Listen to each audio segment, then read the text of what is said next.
மக்கள் அனைவருக்கும் வணக்கம். இன்னைக்கு சட்டப்பேரவையில் ஒரு அதிர்ச்சிகரமான சம்பவம். அது வேற ஒன்றும் கிடையாது. ஆதவர்ஜுன ஒரு தகவல் ஒன்று சொல்றாரு. அமைச்சர் ஆதவர்ஜுன் அந்த ஆள் என்ன சொல்றாரு அப்படின்னா, கடந்த 5 வருடங்களில் இந்த கரும்பு உற்பத்தி இருக்கு இல்லையா, கரும்பு உற்பத்தி சுமார் 100%லிருந்து 30% குறைந்தது அப்படின்னு. இந்த நிலையை நீடித்தால் மகாராஷ்டிராவிலிருந்து நம்ம இறக்குமதி பண்ண வேண்டியிருக்கும் அப்படின்னு அவர் சொல்லும்போது ரொம்ப அதிர்ச்சிகரமாக இருந்துச்சு. அப்படியான நிலைமையில இருக்கும். ஏன்னா இந்தியா பொறுத்த வரைக்கும் மகாராஷ்டிரா முதலாவது இடத்துல, 2வது இடத்துல கர்நாடகா வந்துடும் இந்த கரும்பு உற்பத்தியை பொறுத்த வரைக்கும். 3வது இடத்துல எப்படியும் தமிழ்நாடு இல்லை உத்தரப்பிரதேசம் இல்லை மத்திய பிரதேசம் இவங்க வந்துருவான்னு வச்சுக்கோங்க. அதுக்கப்புறம் குஜராத் வரும். இதுக்குள்ளே தான் ஓடுன்னு வச்சுக்கோங்க. எனவே கரும்பு உற்பத்தியில் தமிழகம் மிக முக்கியமான இடத்துல இருக்கு இந்தியாவிலே. அப்போ மகாராஷ்டிரா முதலிடத்துல மகாராஷ்டிரா வந்து இறக்குமதி ஆகும் இடத்துல 3வது 4வது இடத்துல கூடிய தமிழகம் இருக்குமா அப்படின்னு ஒரு தகவலை சொல்லும்போது ரொம்ப அதிர்ச்சிகரமாக இருந்தது. ஆனால் ஒன்று புரிஞ்சுக்கோங்க, சில தகவல் நமக்கே கேட்கும்போது தெரியும் இது உண்மையாக இருக்க வாய்ப்பு நம்மளால உணர முடியும், இது சொல்லவே முடியும். அப்படியான தகவல் தான் இருக்குது. இந்த தகவல் எனக்கு வரும்போது நான் சொன்னேன், இல்லை இது உண்மையாக இருக்கிறதுக்கு வாய்ப்பு இல்லை, நீங்கள் மீண்டும் அவர் என்ன சொன்னாலும் கேளுங்க அப்படின்னு சொல்லி எனக்கு அனுப்பிவிட்டாங்க பசங்க. அது மீண்டும் கேட்டேன், அவர் அதை தான் சொல்கிறாரு. ஆனால் அது உண்மை இல்லை. வாயை திறந்தா பொய் இஷ்டத்துக்கு பேசக்கூடாது. அவர் அங்கே ஒரு பிரச்சாரம் பண்ணுறாரு. ஏன்னா கடந்த 5 வருடங்களில் விவசாயம் அழிந்து விட்டது அவ்வளோ ஒரு பிரச்சாரம் பண்ணணும். அதுக்கு எங்கேருந்தோ ஒரு புள்ளி ஒரு தூக்கிட்டு வந்து ஐயா அளந்து விட்டுக்கிட்டு இருக்காரு. வாயை திறந்தாலே போய் அது எப்படி கான்ஃபிடண்டாக போய் சொல்ல முடியுது? நான் இப்போ அதற்கான நிதர்சனமான உண்மையான புள்ளி விவரத்தை சொல்கிறேன். அது என்ன அப்படின்னா, அப்போ தான் இந்த ஆள் எவ்வளோ பெரிய பொய் சொல்லி செய்யலாம் தெரியும். 2021 132 லட்சம் டன்னு எது தமிழகத்தோட உற்பத்தி. 2022 161 லட்சம் டன்னு. 2023 176 லட்சம் டன்னு. 2024 159 லட்சம் டன்னு. 2025 சுமார் 133 லட்சம் டன்னு. ஆக 2021 131 லட்சம் டன்னாவும், அதுக்கடுத்து 161 லட்சம் டன்னாவும், அதுக்கப்புறம் 176 லட்சம் டன்னாவும், அதுக்கப்புறம் 151 லட்சம் டன்னாவும், இந்த கடந்த ஆண்டில் அதில் சுமார் 134 லட்சம் டன்னாவும் இருக்குது. இதுதான் புள்ளி விவரம். எங்க 5 வருஷத்துல 30%, ஏதாவது 70% குறைஞ்ச ஒரு 30% இருக்குன்னு வச்சுக்கோங்க. என்னவா இருக்கணும் நீங்களே சொல்லுங்க. ஸோ 132 வச்சுக்கோங்க. இந்நேரம் இங்கே வெறும் ஒரு 20லேருந்து 30 லட்சம் டன் தான் உற்பத்தி ஆகும். ஆனால் கடந்த ஆண்டு உற்பத்தி ஆனதே சுமார் 133 லட்சம் டன்னு. எந்த கணக்கு அடிப்படையில் இருந்து பொய்ய சொல்றாரு? எதில் அடிப்படையில் இப்படி பரப்ப முடியுது? சட்டமன்றத்தில் உட்கார்ந்து பேசுறாரு.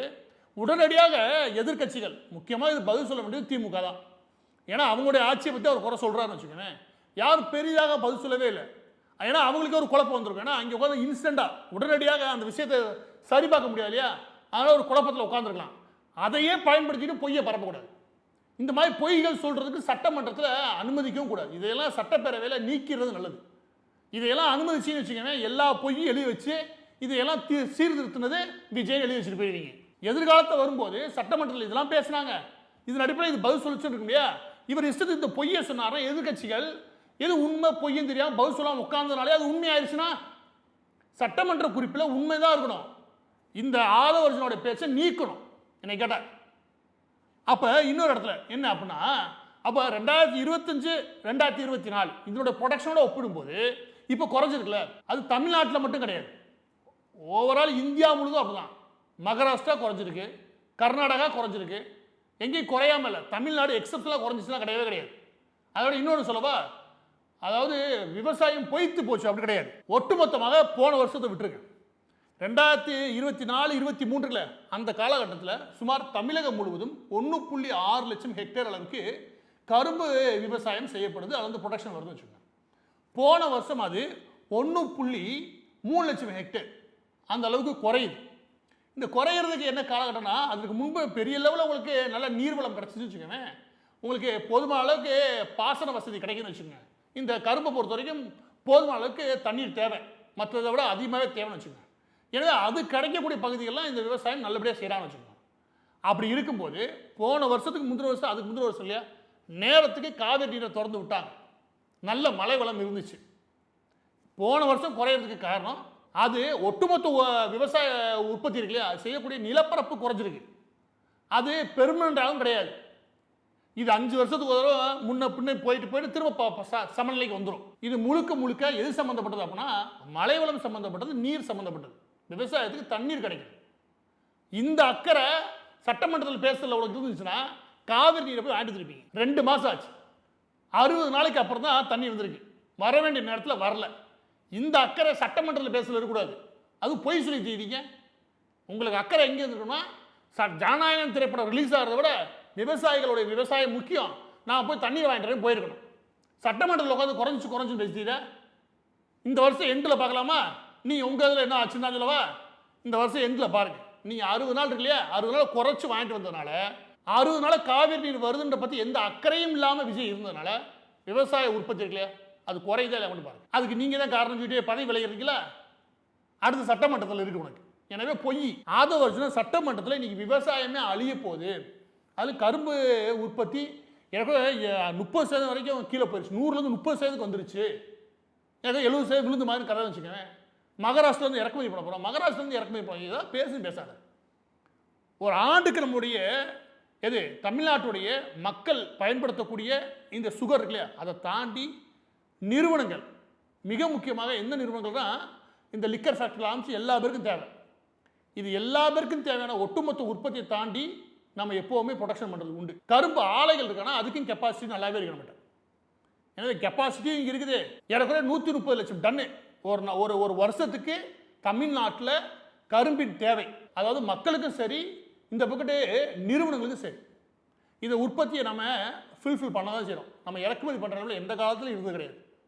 இன்னொன்று சொல்லுங்க, உற்பத்தி ஒருவேளை 200 லட்சம் டன் ஆரம்பிச்சு வச்சுக்கோங்க, அந்த அளவுக்கு உற்பத்தி பண்ணி அதை ப்ராசஸ் பண்ணி அதை ஏற்றுமதி பண்ணுற அளவுக்கு தமிழ்நாட்டோட கெப்பாசிட்டி உண்டு.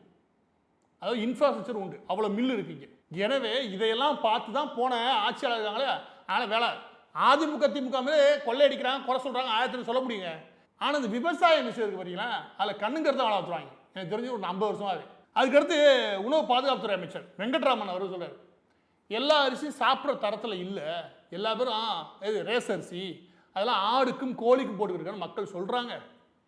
நாங்கள் சரி பண்ணிட்டோன்னு ஆதவர்ஜுனா பேசிட்டு உட்காரு. இதுவும் பொய். ஊரெல்லாம் எந்த போட்டு அதே அரிசி தான் கிடக்குதுன்னு வச்சுக்கோங்க.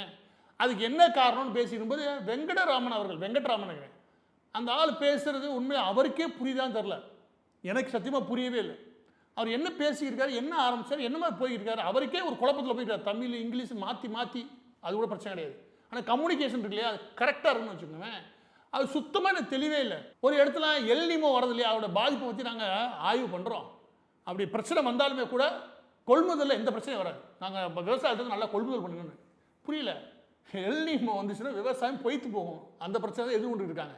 அப்போ அவங்களுக்கு வறட்சி நிவாரண சம்பந்தமாக ஏதாவது பேசணும். ஆனால் அதை பற்றி பேசாமல் விவசாயம் பண்ணிட்டாங்கன்னா அது நேரத்துக்கு கொள்முதல் பண்ணிக்கங்க. கொள்முதல் பண்ண பிரச்சனை வரும்போது என்ன பேசுகிறாரு அவர்? பேசும்போது பேசிட்டே இப்படி தான் பேசுகிறாரு ஸ்டேட்மெண்ட்டே. எல்னினோ வந்துட்டால் பிரச்சனை கிடையாதுங்க.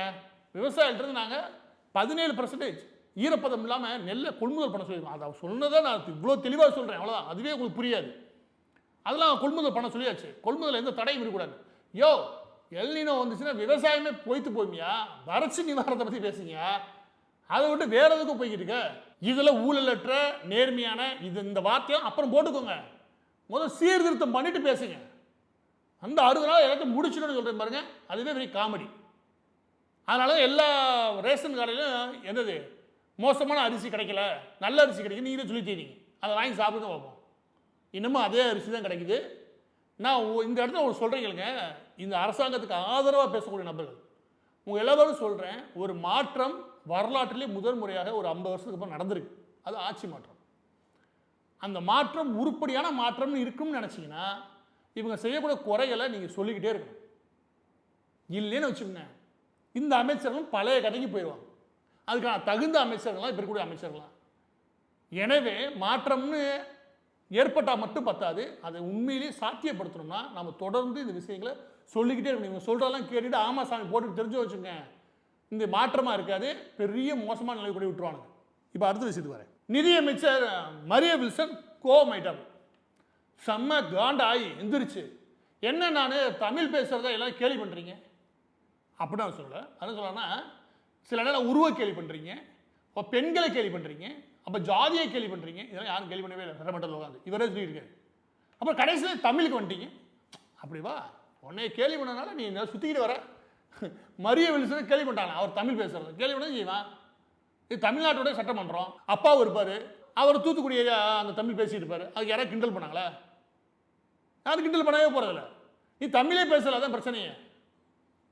நீ யோசிச்சு பாருங்க, 4000 கோடியை 410க்கு 30 கோடின்னா கிண்டல் பண்ண செய்வேன். இதுக்கு என்ன கோபம் வருது? பொத்துக்கிட்டு அமைச்சராக வந்து உட்காந்துட்டோம், சில நேரங்களில் தடுமாறுறோம்னா கிண்டல் கேள்வி அப்படியே நம்மளை அப்படியே எடுத்துகிட்டு போயிடணும். ரொம்ப சட்டமன்றத்தில் வா போ, எனக்கு ஓ மொழியில் எனக்கு பேச தெரியும், நீ எதோ காட்டுறியோ அதை நான் காட்டுவேன், நீ சத்தா பேச நான் சத்தா பேசுவேன். என்ன படமாக எடுத்துக்கிருக்காங்க மரிய வில்சனுக்கு? இல்லை புரியலையே. நீ பேச நான் பதில் நான் பேசவா, எல்லாம் நாங்கள் பேசவா? என்ன நினச்சிக்கிட்டு இல்லையே. உங்கள் இன்ஸ்டியூஷனில் உட்காந்து உங்கள் டீச்சர்லாம் சலாம் போடுவாங்களே, அது மாதிரி நாங்கள் சலாம் போடுவோம் நினச்சிட்டே. உங்கள்கிட்ட கொடுத்துருவது பொறுப்பாக பதில் சொல்லு. அதை வந்து உள்ளே உட்காந்து சண்டியராக பேசிக்கிறீங்க. இவர் அதில் கூடுதலாக யார்? மரிய வில்சன் கூடுதலாக. நான் பிறப்பால் கிறிஸ்தவன், சும்மா கிறிஸ்தவெலாம் கிடையாது. ஆமாம் கேட்டுக்கோங்க, மாதலாம் கேட்டுங்கப்பா, மாதம் கிறிஸ்தவன் கிடையாது. அதில் ஒன்று பெருமை, பிறப்பால் கிறிஸ்தவன் நான் தெரிஞ்சுக்கோங்க. அதோட ரொம்ப முக்கியம், கிறிஸ்தவம் எனக்கு சொல்லிக் கொடுத்துருக்கு. நான் டெய்லி பைபிள் படிக்கிறேன். இதெல்லாம் கேட்டாங்களா? இதே யாராவது ஒருத்தர் உட்காந்து இந்து மதத்தை பற்றி பேசினா எவ்வளோ கத்திருப்பீங்க? நான் கேட்குறேன், காவி கீவின்னு உருட்டிருப்பாங்க. உட்காந்து பேசிக்கிருக்கா. அதில் சொன்ன காமெடி என்னன்னா, நீ பைபிள் படிக்கலாம், உங்களுடைய மத நம்பிக்கை வச்சுக்கலாம், தப்பே கிடையாது. அதில் அவர் என்ன சொல்கிறான்னா, எனக்கு என்னுடைய கிறிஸ்தவம் சொல்லிக் கொடுத்துருக்கு அன்பு, கருணை, அப்புறம் பொறுமை அப்படின்றாரு. ஏன் நீ பொறுமையிலாவே கத்திக்கிட்டு இருக்கிற? என்ன அநியாயம் வருது? உன் அன்பு தான் ஊருக்கே தெரியுமே. உன் அன்பும் கருணையும் உன் சொந்த அண்ணனுக்கு நீ என்ன காட்டுன்னு தெரியுமே. வீடு புகுந்து அடிச்ச கதலாம் அந்த அன்பை தான் நான் பார்த்துருக்கமே. நீ வந்து நம்ம சட்டமன்றத்தில் புதுசாக நீ உனக்கு யாருமே தெரியாமல் பேசிக்கிற மரிய வில்சன் என்ன பேசுகிறார்? இவர் அன்பு கருணை சொல்லி கொடுத்துருக்கான். நீயே பொறுமையில் தான் இங்கே கத்திக்கிட்டு இருக்கிற. எந்திரிச்சு இதை கூட உங்களால் கடந்து போக முடியல. சொன்னது உண்மையா? ஆமாம் உண்மை, அதை ஏற்றுக்கோங்க. அவர் இங்கிலீஷ் தான் வருமா, அவரே சொல்லிக்கிறாரு. அப்போ என்ன பண்ணுங்கன்னா, ஏதாவது இங்கிலீஷ் பேசக்கூடிய நாடுக்கு போயிருங்க. இங்கே நார்மலாகவே பேசியா நான் அப்படி தான் பேசுவேன்ற, அப்படியே பேசுவேன்றலாம் இங்கே நாடு கிடையாது. அப்போ எவ்வளோ திமிரு நான் கேட்குறேன். ஓட்டு போட்ட மக்களை பார்த்தா எப்படி தெரியுது? இவர் இங்கிலீஷில் பேசுவாங்க, நம்ம புரிஞ்சுக்கணுமா? புரியலையே. தமிழ்நாடு சட்டமன்றத்தில் உட்காந்துட்டு 2 மொழியில் பேசுறதுக்கு அனுமதி உண்டு. ஏன்னா 2லையுமே சில ஆண்டு ரிப்போர்ட்லாம் வரும். அதில் யூஎன் உடைய அது ஐநாவுக்கு கீழே இருக்கக்கூடிய ரிப்போர்ட்லாம் சில வரும். அதெல்லாம் இங்கிலீஷில் சொல்லியே சொல்கிறதெல்லாம் உண்டு, நான் பார்த்துருக்கேன். எனவே அதுதான் தப்பு கிடையாது. ஆங்கிலம் பயன்படுத்தக்கூடாதுன்னு யாரும் சொல்லவே இல்லை. ஆனால் நீ பயன்படுத்துகிற மொழியே புரியலைன்றத பிரச்சனையே. ஒரு இடத்துல நீங்கள் நம்பர்ஸ் அந்த இப்போ 4000 கோடி இருக்குன்னா 4100 கோடி இருக்குன்னா 41 100 கோடி அப்படின்னு ஏதோ வித்தியாசமாக பேசிடுறீங்க. அது உங்களுக்கு தப்பாக தெரியல? தப்பு நீங்கள் பண்ணிவிட்டு அடுத்த கத்திருக்கீங்க. உங்களுக்கு கேட்கக்கூடாது. அதில் பதிலுக்கு பதில் பேசுவேன். என்ன ரவுடியா? நான் கேட்குறேன், என்ன ரவுடி தானே பண்ணிடுவீங்க? புரியலையே. சண்டியராக பேசுகிற இருந்தாலும் இப்போ இப்படி ஆளும் நினைக்கவே இல்லை. ஒரு காலத்தில் வந்துருக்கலாம், இப்போ ஒழுங்கா இருப்பான்னு பார்த்தா என்ன சட்டமன்றத்தில் வந்து மிரட்டிக்கிட்டு இருக்காரு. இதில் கொஞ்சம் கூட வெக்கமே இல்லாமல் யார்? திருவண்ணாமலையிலேருந்து ஏவா வேலு தம்பியை ரொம்ப வருஷமாக தெரியும். நீ தெரிஞ்ச கதையை கேட்குறாங்க. நீ எல்லாம் மரியாதை கட்டி தான் போகிறீங்க திமுக. நான் கேட்குறேன், தம்பியை தெரிஞ்ச கதையை பேசியிருக்காங்க. உங்களை மிரட்டிட்டு உட்காடுற அந்த ஆள் எதிர்த்து பேச மாட்டாமல் அங்கே உட்காந்து ஏதோ புதுசாக ஒரு தம்பி அவர் பேசிட்டார், விடுங்கப்பா அப்படி கெஞ்சிக்கிறீங்க. திமுக நான் சொல்கிறேன், இந்த மாதிரி போனீங்க இருக்கிற மரியாதை கட்டுப்போம். அவன் மிரட்டுறான், நேத்தான் அவன் மிரட்டுறாங்கன்னா யோக்கியனா? நான் கேட்குறேன், சட்டமன்றத்தில் அந்த சத்தம் போட்டு உட்கார்றாரு. இது சட்டமன்றமா வேற எதுமா? எனவே மரிய வில்சன் தனக்கு ஏதாவது ரவுடித்தனம் வந்துச்சுன்னா எங்கேயா போய் ரவுடித்தனம் பண்ணுங்க. சட்டமன்றத்தில் வந்து சவுண்டை ஏற்றலாம் ஆவர கதை கிடையாது.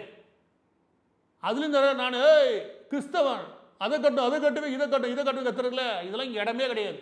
ஆக பதிவோட இறுதியாக இன்னைக்கு சட்டமன்றம் இந்த லட்சணத்தில் தான் போச்சு. ஒரு பக்கத்து ஆதரவுச்சுன்னா வாய் கூசாமல் பொய் சொல்லி முடிச்சார். இன்னொரு பக்கத்து மரிய வில்சன் அவர் என்னமோ சினிமா படத்தில் வர மாதிரியே பேசி முடித்தார். இதுதான் இன்றைக்கி சட்டப்பேரவையில் போச்சு. இது என்னமோ ஆரோக்கியமாக போகிற மாதிரி தெரில. இன்றைக்கி மொத்த விவாதம் வேஸ்ட். கடைசியாக ஒன்று எல்லாத்தையும் மறைக்கிறதுக்கு தமிழ் தாய் வாழ்த்து எல்லாத்துலேயும் முதல்ல பாடிடுங்க. வேலையை பார்க்க சொன்னால் மற்ற எல்லாரும் பார்த்துருக்காங்க. என்ன கேளுங்க, கடைசி ஒரு அதிர்ச்சிகரமாக இன்னொருத்த சொல்கிறேன். என்ன, நாங்கள் வரும்போது இந்த ஆட்சி வரும்போது எல்லோரும் என்ன சொன்னாங்கன்னா, மாரிதாஸ் விஜய்க்கு இந்த பொறுப்பெல்லாம் அவ்வளோ ஹேண்டில் பண்ணுற அளவுக்கு ப்ரெஷர்லாம் இந்த ப்ரெஷர்லாம் ஹேண்டில் பண்ணுற அளவுக்கு விஜய்க்கு பொறுமையும் கிடையாது, முடியாது. ஏன்னா முதலமைச்சர் சும்மாவா? எங்களுக்கே தெரியும் 1008 ஃபைல் இருக்கு. நான் சொன்னேன், அந்த ஆள் வேலை பார்த்தா தானே அப்படின்னேன். அதுதான் இன்றைக்கி நடக்குது. 4 நாளைக்கு முன்னாடி ஒரு ஜிஓ, இவர் கையில் ஒரு 16 டிபார்ட்மெண்ட் இருக்குது. யார்? முதலமைச்சர் கூடிய விஜய் அவர்களுடைய கீழே 16 டிபார்ட்மெண்ட் இருக்குது. அந்த 16 டிபார்ட்மெண்ட் என்ன வேலை தொடர்ந்து பார்த்துருவான். அந்த ஆள் என்ன பண்ணுறான்? ஆனால் அந்த ஆள் என்ன பண்ணுறாரு, 16 டிபார்ட்மெண்ட் எடுத்து இந்த டிபார்ட்மெண்ட் தம்பி ரமேஷ் பார்த்துக்கோப்பா, இனிமேல் அவர்கிட்ட பார்த்துக்கோங்க, இந்த ஃபைல் அங்கே கொண்டு போயிருங்க. இன்னொரு டிபார்ட்மெண்ட் என்னது பெண்களா, இந்த வாமா அக்கா நீ பாருமா. அடுத்தது இளைஞர்கள் மேம்பாடு, தம்பி ஆதவ் நல்லா போய் சொல்லு, இதை பாருப்பா. இப்படி எல்லா டிபார்ட்மெண்ட்டும் எல்லாத்தையும் பிரித்து கொடுத்துட்டு வேலையை ஃபுல்லாக பிரித்து கொடுத்தாங்க. எனக்கு பார்த்துருக்கேன் ஐஏஎஸ் ஆஃபீஸர்ஸாக இந்த ஃபைலில் என்கிட்ட கொண்டு வராங்க, மேல்மட்டத்தில் ஃபைல் மட்டும் கொண்டு வாங்க, மற்ற ஃபைலை அங்கே மூவ் பண்ணுங்கன்னு சொல்லி நான் பார்த்துருக்கேன். அதில் சைன் பண்ணி தான் இருக்கணும்னு வச்சு நீங்கள் எல்லா வேலையும் பாருங்க பிரித்து விட்டுட்டு ஒரு ஆள் ஹாயாக இருக்குன்னு நான் பார்த்ததே இல்லை. ஒரு முதலமைச்சரை இப்படி வரலாற்றில் பார்த்ததே கிடையாது. இருந்தாலும் எல்லா வேலையும் பிரித்து கொடுத்து ஹாயாஸ்டி இருக்காரு. நீங்களாம் நினச்சிக்கிறீங்க இந்த ஆள் ரொம்ப கட்டுக்கு மேலே ஆகிறனாக 5 மணிக்கு வீட்டுக்கு போனோமா, சனி நேரம் லீவ் போட்டோமா, ஹாயாக வாழ்ந்து இருக்காரு. இவர் வேலை வாக்குற நினச்சிருந்தீங்க. வேலை வாக்குறது வேற கதை. அதுக்கப்புறம் இந்த போலீஸ் டிபார்ட்மெண்ட் இருக்குல்ல, அதில் பெரும்பாலான ஃபைல் எங்கே மாற்றி விட்டாருன்னு வச்சுங்க, அதுதான் பெரும்பாலும் முழுசாக கட்டுப்படுத்துவாங்க. அதையே மனிதவள மேம்பாடுத்துறையா அந்த ஆள் மாற்றி விட்டாங்க. மனிதவள மேம்பாடோ சமூக வள மேம்பாடோ அந்த பையன் மாற்றி விட்டாங்க. முடிச்சு போச்சு. அப்போ எந்த வேலையும் பார்க்கறது இல்லை, பெரிய ஃபைல் மட்டும் கொண்டு வாங்க. பெரிய ஃபைலுக்கு எங்கேயே போகிறது தினந்தோறும்? நீ சொல்லுங்கள், தினந்தோறும் ஐஏஎஸ் ஐபிஎஸ் மாற்றி இருப்பாங்க? கிடையாது. ட்ரான்ஸ்ஃபர் சொல்கிறேன். நீங்கள் எல்லாம் நினச்சிடாங்க எல்லாத்தையும் மாற்றி விட்டாப்புல. அதாவது பெரிய பெரிய நிறுவனங்கள் 10,000 கோடி 20,000 கோடியா அப்போனா சொல்லுங்கள், நான் என்ன வரேன், மற்றதெல்லாம் நீங்களே பார்த்துக்கோங்க. அப்போ எல்லா வேலையும் பிரித்து கொடுத்துட்டேன், எல்லா வேலையும் கொடுத்துட்டு முழு ஃப்ரீ ஆகிட்டாப்புல. இப்படி ஒரு முதலமைச்சரை என் வாழ்நாளே நான் பார்த்தது. அவரால் வந்துட்டு போயிருக்காங்க. அதையெல்லாம் திசை திருப்புறதுக்கு போன வாரம் உதயநிதியை கைது பண்ணி, இந்த வாரம் தமிழ்தாய் வாழ்த்தா முதல்ல பாடணும், அடுத்த வாரம் புதுசாக பிட்டு அரைப்பார் பாருங்க. அது வந்துட்டு இவங்க என்ன தெரியுமா பரப்புவாங்க, வந்து இறங்கி கை காட்டாருப்பா, வேட்டி கட்டினாருப்பா, வேட்டியை சுருட்டினாருப்பா, இந்த நியூஸ் தான் போடுச்சிக்கிறாங்க. அந்த ஆள் என்ன வேலை பார்த்தாருப்பா, முதலமைச்சர் என்ன வேலை பார்த்தாருப்பா, அதுக்கு வழியே நீங்கள் வரல. கெட்டு குட்டிச்சோரா போச்சு. என்ன மாற்றமோ, எனிவே மாற்றம் வந்துருச்சு. நம்ம தொடர்ந்து கண்காணிக்க வேண்டியது பொறுப்பு. நீங்கள் தொடர்ந்து இந்த அரசாங்கத்தை கண்காணிக்கலை, குறைகளை சொல்லலை, இது மாற்றமாக இருக்காது. உங்களுக்கு நீங்களே தோணுன. ஆனால் கடைசியாக ஒன்று, தமிழ்தாய் வாழ்த்த எல்லா இடத்துலையும் முதல் இடத்துல பாடணும்னு நீங்கள் பாருங்கள். ஆனால் தமிழே ஒருத்தர் வந்து நான் பேச மாட்டேன்னு சொல்லி கத்தியிருக்காரு, அந்த ஆளையும் பேச விட்டீங்க பாருங்கள். சூப்பர். நமக்கே முரண்பாடாக இல்லை.